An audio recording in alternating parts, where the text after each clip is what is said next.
조은하 변호사입니다. 네, 제이 드루킹이라고 얘기를 하는데 저는 지금 이 사건이 제이 드루킹으로 끝날 수는 없다고 생각을 합니다.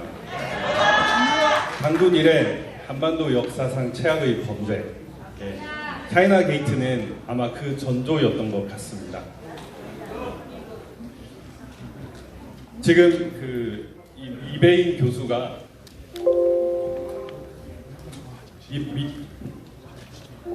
이배인 교수가 와 이런 건 처음 본다.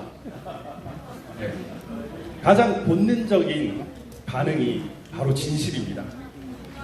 그 데이터 앞에서 세계 최고의 학자가 이런 반응을 보였다는 것 자체가 아이러니입니다. 지금 도봉을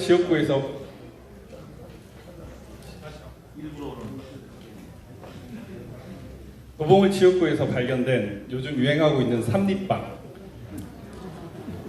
상자를 보면은 성관이 직원이 이렇게 얘기를 했습니다. 아 그거 상자가 모질라서 남은 상자로 미친놈의 새끼 그걸 쌌다고 이렇게 얘기했습니다. 앞으로 좀 보여줘. 그런데 그 알고 봤더니 그 삼립빵 상자 7호빵에는 핫도그를 넣는 빵이었습니다. 핫도그 햄이 없는데 빵만 주는 게 과연 이치에 맞습니까? 아니요. 예. 거짓말을 하는 사람은 범죄자라고 생각을 합니다. 네.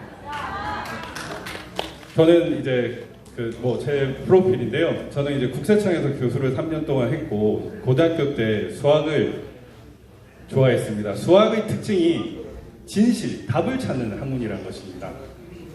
수학 100점 맞는 사람이 별로 없죠. 네. 오히려 틀리는 사람이 많습니다.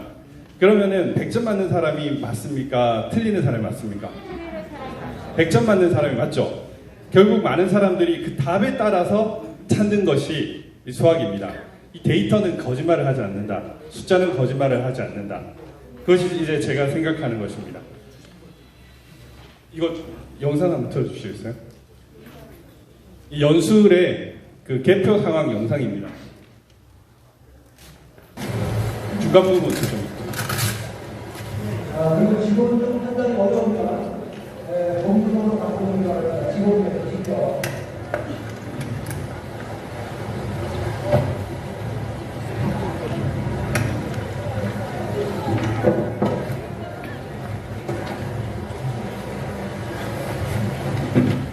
사전투표함입니다. 사전투표함은 저렇게 천으로 되어 있고요.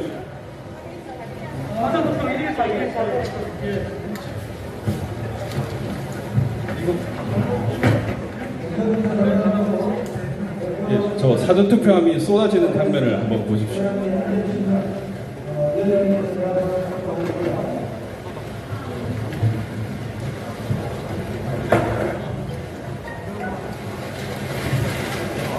지금 저걸 한번 보십시오. 투표용지 어떻습니까? апат하죠? 옆 부분은 사전투표함이고 저 오른쪽 부분은 본투표함입니다. 어떤 차이가 있습니까? 바로 육안으로 관찰이 가능하죠. 저는 이제 처음에는 전산 조작만을 생각을 했습니다.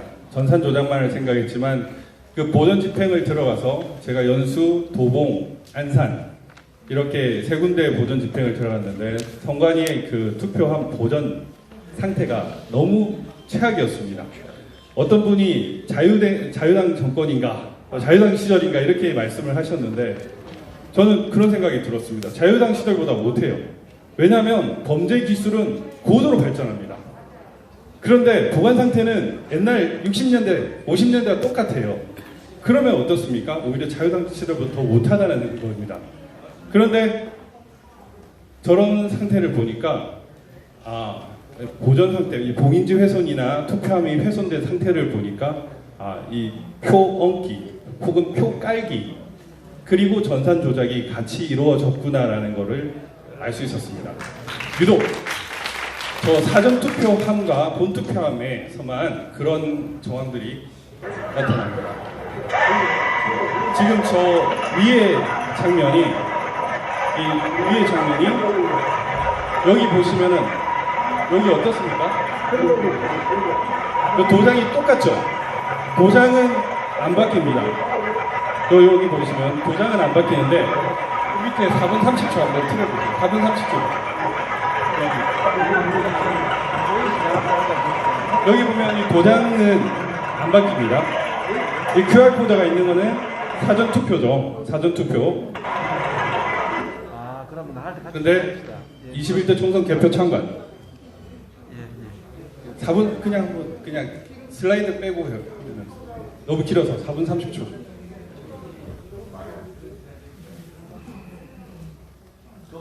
그 옆에 뒤에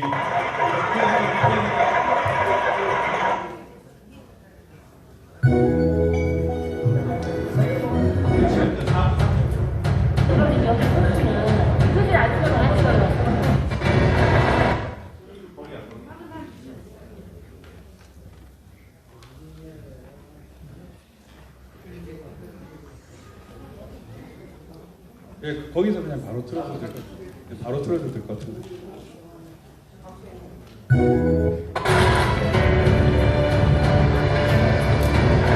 여기를 보시면 어떻습니까? 도장이 바뀌죠? 도장이 바뀌는 걸 볼 수 있습니다. 유독 사전투표에서만 이렇게 인쇄된 도장이 찍히고 본투표에서는 도장이 다 바뀝니다. 그리고 사전투표에서만 빳빳한 종이가 발견되고 본투표에서는 그냥 통상적으로 접힌 종이가 발견됩니다. 도대체 왜 그럴까요? 사전투표와 본투표제에는 두 가지 차이점이 있습니다. 하나는 QR코드의 존재, 또 하나는 인쇄된 도장이 있느냐, 없느냐. 이 차이가 있습니다. 저 이제 개인정보 역량평가 대상으로 해서 선거관리 시스템에서 학력, 정과, 병력, 교육 경력 이런 정보를 500만 개를 요청을 했습니다. 통합 명부 시스템을 위해서 4,200만을 따로 성년 생년월 성별 주민등록번호를 요구하기 때문에 이 500만이라는 숫자를 도대체 그 많은 개인정보를 왜 요구할까에 대해서 의문을 가지지 않을 수가 없었습니다. 저는 개인적으로는 답을 찾았다고 생각을 합니다. 아마 이분들 중에도 여기 계신 분들 중에도 그럴 수가 있을 것 같습니다. 본투표를 갔는데 내가 이미 투표를 했다. 이런 반응을 들은 사람, 겪은 사람이 있을 겁니다.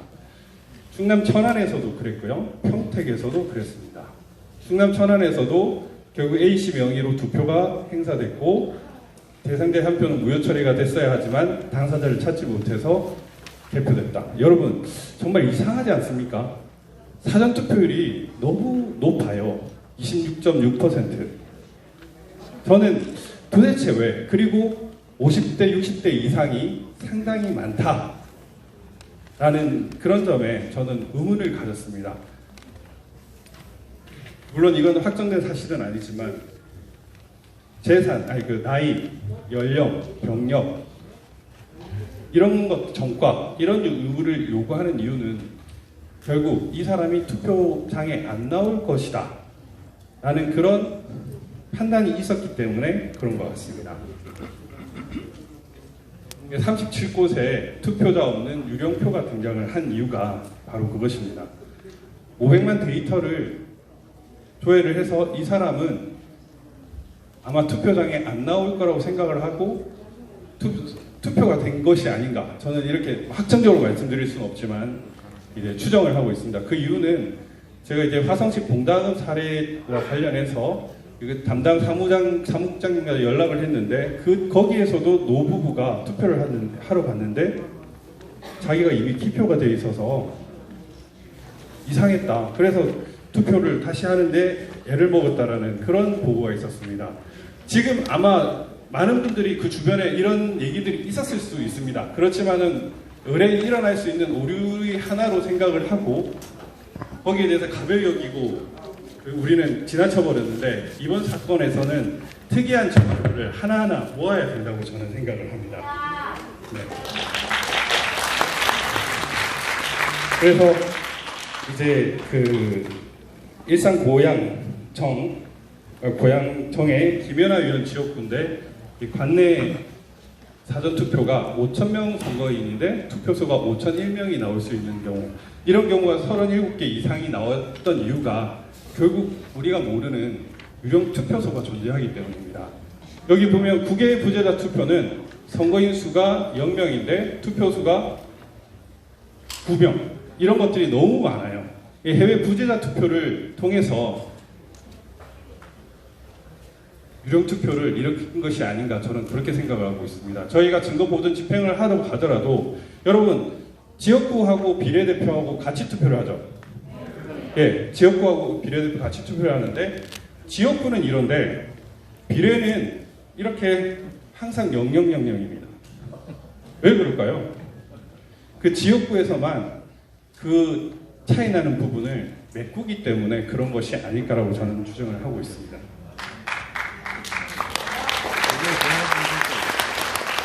네, 미니언님께서 다 써먹어가지고 제가 뭐 별로 할 것이 없는데, 이 개수기는 단순히 표만 세는 것이 아니라 전산 장비, 통신 장비가 있다는 것입니다. 이게 특이한데, 저는 이제 의혹을 가지고 파면 팔수록 의혹이 해소되지 않고 할수록 증폭되기만 한다는 점에서 이번 사건이 정말 심각하게 문제가 있다라는 생각을 하고 있습니다. 선거 관리와 관련해서 뭐 지금 이제 위원님께서 플러스 상사 얘기했지만 이뱅킹도 있고요, 한틀 시스템도 있고요, 미루 시스템도 있고, 무선망을 깐 윅스콘이라는 업체도 있습니다. 윅스콘이라는 업체도 있고요. 그리고 LG U+도 있습니다. 그 나라장터라는 그 조달청 사이트에 국회의원 선거 해가지고 그 치시면요, 선거관리위원회가 입찰받은 업체들이 있습니다. 여러분, 윅스콘 아십니까? 한틀 시스템 아십니까? 아이플러스텍 아십니까? 대부분 듣지도 못한 회사들이 많을 겁니다. 그런데 그런 회사들이 우리나라에서 가장 중요한 제21대 국회의원 총선을 주관을 했다는 것 자체가 심각하게 문제가 있는 겁니다. 그 업체의 사장들을 보면은 이 김성철이라는 아이플러스텍 대표는 78년생인데 어떤 스펙을 가졌는지, 뭐 양산의 호산나 교회를 다닌다는 이런 것들이 밝혀졌는데 별로 밝혀진 것들이 없어요. 그런데도 불구하고 큰 기업도 아닙니다. 작은, 저기 보시면은 그냥 문종동에 오피스텔 작은 하나, 그런 곳이 대한민국 총선의 서버를 다 관리한다는 것이 말이 됩니까? 근데 이런 말도 안 되는 일들이 너무너무 많아요. 그리고 LG U+가 화웨이 그 관련 장비를 가지고 있는데 그 입찰하는 과정도 긴급 입찰이라는 특수한 형태를 띠고 있습니다. 그래서 저는 그런 것들이 보면 볼수록 의혹은 해소되지 않고 할수록 증폭되는 것이에요. 그와 관련해서 선관위 입장을 물으면 항상 거짓말을 합니다. 이런 것들이 뭐다? 저는 조작의 증거라고 생각을 합니다. 오늘 그 최고식이 만난 사람들에서 선관위 사무총장을 지냈던 분께서 뭐 문제 사례 보고된 적이 없다고 했는데, 문제 사례 오늘 너무 많이 보셨죠? 열거하면은 책에 몇 번 나올지도 모릅니다. 그리고 실제로 콩고, 그리고 이라크, 이런 다른 나라에서 우리나라 전자개표기를 이용해서 실제로 부정된 사례가 있었고요. 볼리비아 같은 경우에는 대통령이 하야하는 사태, 그리고 망명까지 가는 일이 있었습니다. 그런데도 우리가 이렇게 의혹을 제기하는 게 잘못된 일입니까? 여러분, 사전투표 보정값이란 말 들어보셨습니까? 처음 들었습니다.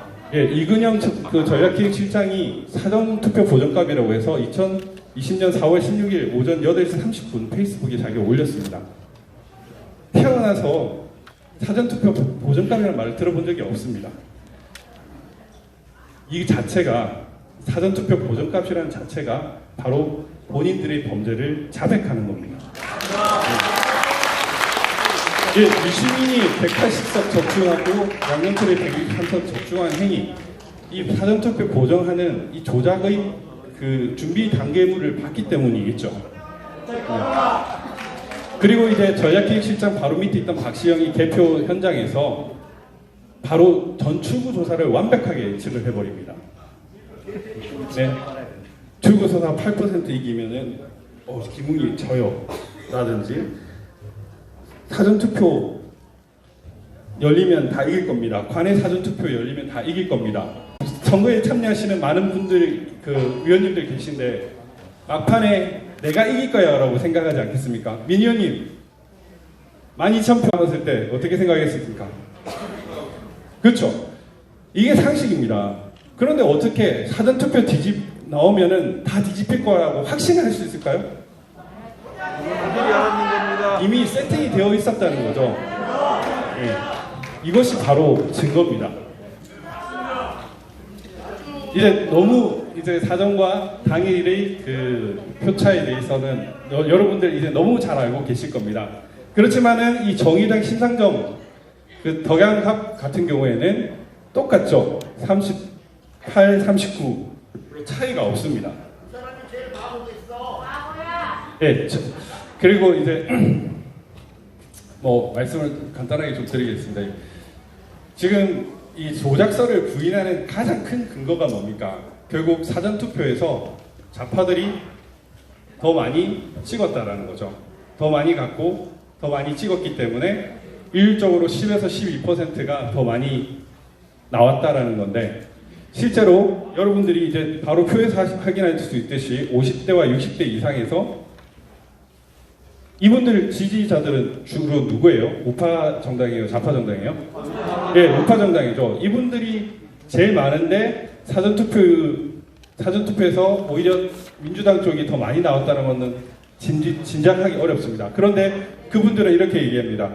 나이 드신 분들 중에도 좌파 지지자들이 많았기 때문에 그렇다라고 얘기를 하는데, 근데 실제로 이 동네별 사전투표를 해보니까 1537개의 그 투표소를 분석해보니까 오히려 미래통합당 득표율이 높을수록 사전투표율이 더 높아요. 오히려 더불어민주당 득표율이 높을수록 사전투표율이 더 낮아요. 이해가 사전투표를 좌파들이 많이 했다, 이게 성립합니까? 예, 아닙니다. 인천 연수울도 마찬가지입니다. 인천 연수울의 경우에도 이렇게 이제 이정미 후보 같은 경우에는 좌파죠. 근데 이정미 후보에 대한 지지율은 오히려 더 높지 않아요. 정의룡 후보만 더 많고 정의당 후보는 작아요. 덕양갑도 마찬가지입니다. 심상정 후보 같은 경우에는 이렇게 일률적이에요. 그러면 좌파가 사전투표를 더 많이 했다? 이게 성립합니까? 안 하죠. 그러면 이제 숫자로 다시 한 번 더 보여드리겠습니다. 이렇게 사전투표 실시사하고 본투표 실시사를 이렇게 숫자로 비교를 했습니다. 여기 보시면은 이제 60대, 70대 이상이 193.7, 167만, 193만 이렇게 투표를 했고, 그 30, 40대는 오히려 적게 했죠. 근데 본투표에서는 오히려 30대, 40대가 훨씬 더 많이 투표를 했죠. 그 다음에 60대, 70대는 적게 투표를 했습니다. 그러면은 30, 40대 민주당 지지자가 더 많잖아요. 그러면은 본투표에서 30, 40대 지지자들이 더 많으면은 당일 투표는 누가 많이 받아야 되나요? 더불어민주당이 더 많이 받아야 되죠. 그런데 오히려 미래통합당이 더 많이 받은 겁니다.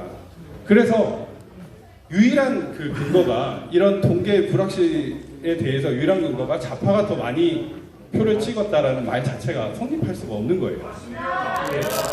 당일날 30, 40대가 투표를 많이 했는데 그때도 오히려 미래통합당 지지율이 더 높았다는 말은 지금 사전투표에서 좌파들이 많이 찍었다는 말 자체가 성립이 되지 않는 겁니다. 네. 맞습니다. 앞으로는 다시 한번 보여주시죠. 네. 그리고 이제 제가 이것 때문에 꽂혔었는데, 통상적으로 일반적으로 모든 투표에서는, 그 투표 개표 결과에서는 이 봉당읍 소개에서 뒤에 보면 관내 사전투표라고 항상 있습니다. 관내 사전투표라고 항상 있는데 여기에서는 관내 사전투표가 없어요. 그래서 도대체 이게 왜 이런가에 대해서 의문을 가지기 시작했습니다. 통상적으로 여기 보면 이 화성병 지역구인데 여기 보면은 관내 사전투표라고 여기 있죠. 관내 사전투표. 비례대표도 마찬가지입니다. 이렇게 관내 사전투표도 있는데 그 전에는 관내 사전투표가 없습니다. 도대체 이게 왜 없는가? 투표한 것이 실종이 된 거예요. 투표한 것이. 그래서 처음에 이제 민경욱 위원님을 통해서 확인을 했습니다. 이 봉당읍의 사전투표 자체가 이상합니다라고 했더니 기자님들이 물어보니까 선관위에서는 처음에는 사전투표를 못하게 했습니다라고 답변을 했습니다. 그런데 그건 말이 안 되는 얘기잖아요. 그래서 선거방해죄 고발을 하려고 해서 더 한 번 더 확인을 해보니까 사무국장이 투표 많이 했습니다. 그렇게 얘기를 하는 거예요. 그래서 다시 한 번 더 질문을 하니까 관외 투표로 돌렸습니다라고 이렇게 답변을 하는 겁니다. 그래서 관외 투표로 돌렸는데 여기 보시면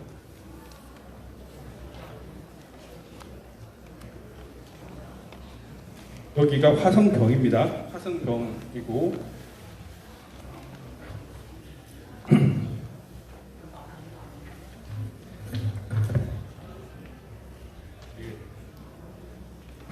네, 관외 투표로 돌렸는데 관내 사전 투표고요. 여기서 설명합니다. 그러니까 이 지역구가 이 화성병 같은 경우에 지금 공당 1, 2가 없어졌습니다. 1, 2가 없는데 8,665 선거인수, 투표수가 8,665명입니다. 8,665명이고 여기는 비례대표입니다. 비례대표는 화성시를 아예 다 묶어요. 그래서 봉당읍이 제1, 제2 다 포함되어 있습니다. 봉당읍이 제1, 제2가 다 포함되어 있습니다. 설명을 원래 이제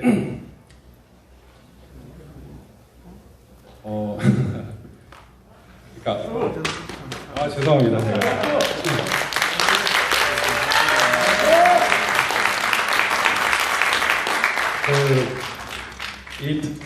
그러니까 원래 화성 봉당읍 1, 2투표는 화성병에 있었어요. 화성병에 있었고 화성 1, 2투표소는 화성갑으로 3월 7일 날 이전을 한 겁니다. 3월 7일로 이전을 7일부터 그 선거구 조정에 의해서 이전이 됐고요. 그러다 보니까 이 두 개가 빠졌어요. 두 개가 빠져가지고 화성병에 가버린 겁니다. 그래서 화성병에 사전투표를 다 합치니까 8,665가 있어요. 그런데 여기는 제1투표소, 제2투표소가 없죠.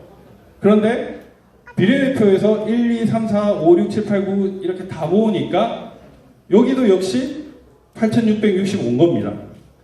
결국 이거는 뭐다? 이 1, 2투표소가 화성병으로 갔다는 얘기죠. 화성병으로.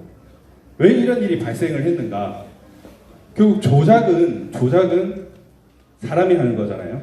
조작은 사람이 하는 거잖아요. 기계에 입력을 하다 보니까. 근데 이미 3월 7일 전에 어느 정도 세팅이 되어 있었던 겁니다. 그러다가 3월 7일 날 선거구 획정이 긴급하게 되면서 이 조작값을 나름 입력을 해야 되는데 사람이 이 두 개를 빠뜨리고 있는 거예요. 그러다 보니까 이 1, 2에 대한 지역구가 투표수가 어디로 갔다? 기존의 화성병으로 가버린 거예요. 상식적으로 사람이 개표를 하는데 숫자가 기입이 안 된다는 게 말이 안 되죠. 그런데 기계가 넣으면은 이게 없어지는 게 이해가 됩니다. 왜냐? 공당 1, 2는 원래 없었으니까 기존에 있었던 화성병으로 간 거예요. 그럼 저는 이것도 상당히 유력한 전조라고 생각을 합니다. 그리고 이제 뭐 증거들이 너무 많아가지고 저는 이걸 보고 충격이었습니다. 대한민국 총선 중국인이 개표에 참가를 했다. 이게 뭐 기사도 나왔고 인터뷰도 있었으니까 사실입니다. 저는 그래서 도대체 왜 이런 일이 발생할 수 있는가에 대해서 관련 법을 찾아봤습니다. 이 관련 법을 보시면은 원래는 공직선거법에 174조에서 선거일 전 3일까지 그 성명을 공고하여야 한다라고 해서 이 개표 사무원에 대해서 성명을 공고하도록 되어 있어요. 그런데 2018년 4월 6일 날 성명 공고 규정을 빼버렸습니다. 이거를 했던 놈이 법인이다라고 생각을 해서 제가 회의록을 찾아봤어요. 그런데 이게 정치개혁특별위원회에서 그 당시 위원장이 원혜영 위원장이었습니다. 원혜영 위원장이었는데 뭐 있는데 이와 관련돼서는 전혀 논의조차 없는 거예요. 물론 소회의록을 봐야 되겠지만 앞으로 돌릴 수 있나? 이렇게 3일 전까지 성명을 공고하도록 하다가 그냥 개표 사무원을 등록해야 한다라고 하고 기관단체의 장이 선관위로부터 개표 사무원의 추천 협조를 받을 때는 우선적으로 이에 따라야 한다. 이렇게 규정을 바꾼 것 자체가 저는 작업이 시작이 아닌가라는 생각을 했었습니다. 그래서 이 중국 사무원들이 등장할 수 있다는 것도 충격적이었지만 이들이 등장할 수 있도록 이렇게 법을 바꾸었다는 것 자체도 저는 정말 이해가 안 됐습니다. 그래서 그 관련 회의를 했는데 누가 발의했는지도 알 수 없고 정치개혁위원회에서 그냥 그 규정만 여러 개 중에 하나 쏙 들어가 있더라고요. 그래서 이거를 추적하면 우리는 더 깊이 알 수 있을 것 같습니다. 또 민현님께서 또 말씀을 하셨는데 개표 상황표에도 신기하게 이렇게 QR코드가 있습니다. 개표 상황표에도 QR코드가 있는데 원래 공직선거관리규칙 제99조 제5항에 따른 표준 서식은 QR코드가 없어요. 근데 QR코드가 있더라고요. 지역구예요. 여기 보시면은 이 안내 사정이고요. 이거 지역구입니다. 선거일 당시 지역구 QR코드가 있습니다. 그런데 비례대표는 이렇게 QR코드가 없어요. QR코드가 있는 것이 이상한 거죠. 저는 여기 이렇게 막 많은데 개표 상표들이 많은데 여기 딱 찍으면 나옵니다. QR코드가 나오는데 아까 민희형께서 말씀하셨던 그 52자리의 수가 이렇게 나오는 겁니다. 이 마지막 뒷자리가 투표수입니다. 투표수. 저 홈페이지에 그 카페에 올려놨는데 거기 보시면은 그냥 여기 한번 찍어가지고 요 투표수랑 이거를 일치를 한번 시켜보십시오. 그러면은 투표수가 1199면은 QR코드로 딱 찍으면은 마지막 뒷자리가 1199로 나옵니다. 예. 우리 그 사전투표용지 역시 QR코드가 이 법인데 사용이 됐죠. 이 법인데 사용이 됐고 대표 상황표도 표준 서식이 따로 있는데도 불구하고 이렇게 QR코드가 넣었습니다. 사실 그 개수기도 그렇고 개표기도 그렇고 우선 전산망이 들어가면 안 되고 통신 장비가 들어가면 안 되는데 또 들어갔죠. 하지 말라는데 한 거, 경위를 물었는데 거짓말한 거, 이런 것들이 다 조작의 증거를 은폐하거나 조작의 증거들인 것입니다. 카페에 보면 되고요. 예, 제가 이거는 이제 도봉을에서 이렇게 삼립방을 상자를 찍은 것이고요. 아니, 도봉을이 아니고 이거는 도봉갑병입니다. 이거는 이제 안산 상록에 있는 상자입니다. 이렇게 삼립방 원래는 이렇게 보십시오.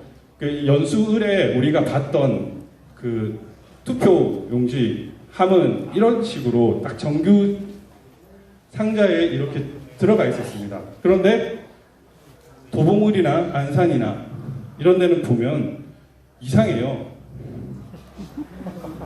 너무 너덜너덜하죠. 저는 사실 조금 불안한 측면도 있습니다. 이들이 단지 전산 조작이나 표옮기 표 깔기만 한 것이 아니라 차후에 증거인멸도 했을 수도 있겠다라는 생각은 드는데 그럼에도 불구하고 저는 밝혀내야 된다고 생각을 합니다. 네.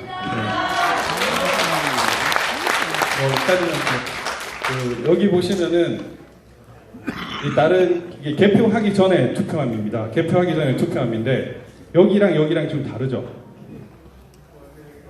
여기랑 다르죠. 여기랑 다르죠.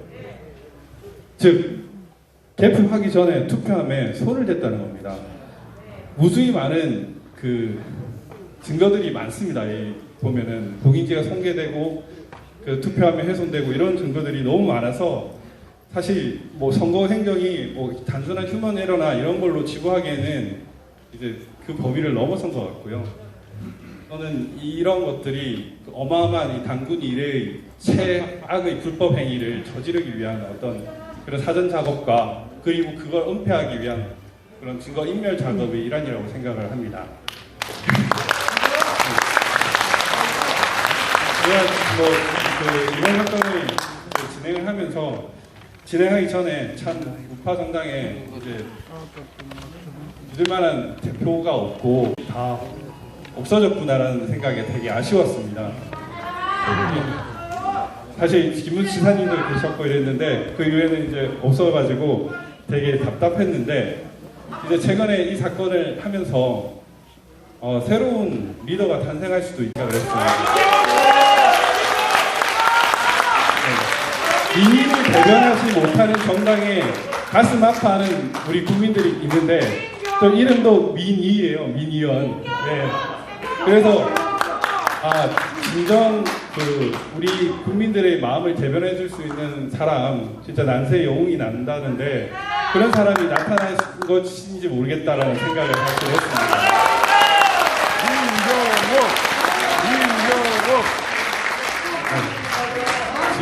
아까 제가 저거 내가 다 준비한 건데 왜 민의원님이 다 해버리지 이렇게 해가지고 되게 답답을 했었는데 또 한편으로 이게 시대적 소명의 시대의 뜻이 아닌가라는 생각을 들었습니다. 왜냐? 저는 사실 이 사건을 진행하면서 우리 민 의원님을 사실 민 의원님보다는 민 기자님 같이 보였거든요. 대한민국 최고의 기자가 보여주는 그런 어떤 기사 수집을 그 사건 취재를 하는 걸 보고 정말 멋진 기자님이구나라는 생각을 사실 했었습니다.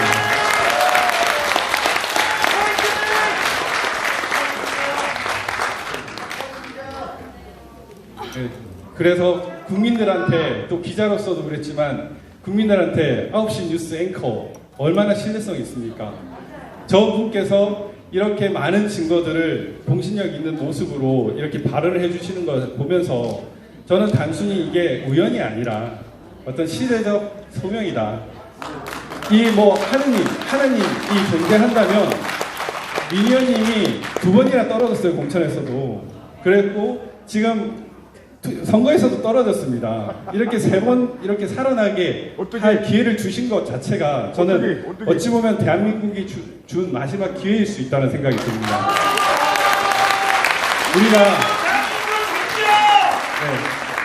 우리가 이 일을 하면서 단순히 우리 변호사들이 뭔가를 하고 또 민 의원님이 뭔가를 하고 이런 게 중요한 게 아닌 것 같습니다. 우리의 마음을 다 모아가지고 이거를 엎어야 됩니다.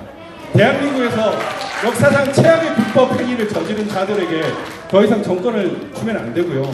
진짜 새로운 대한민국을 다시 건설해야 됩니다. 아무튼 여러분 파이팅 하시고 우리 민 의원님 여러분 다 힘냅시다. 네, 감사합니다.